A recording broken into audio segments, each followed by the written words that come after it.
classificação e alcança o portão da TMN com 10 segundos. Com 10 com 3 forças G. É muita força. Aí vem para o resto da prova. Arranca a toda a velocidade para a chicane, faz uma.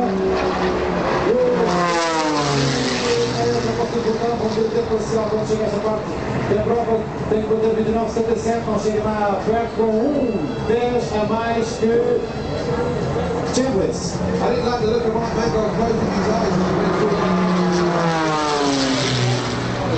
But there you go. Mangold's time, well, it's still way off the pace. He's off a second next year as he goes through the TMN gate for the next split. He's 2 seconds off the pace. This is not going to be much better for Mangold. He's still going to be down around the 109. In fact, I think he's going to be slower. Sim, é capaz de fazer uma melhor prova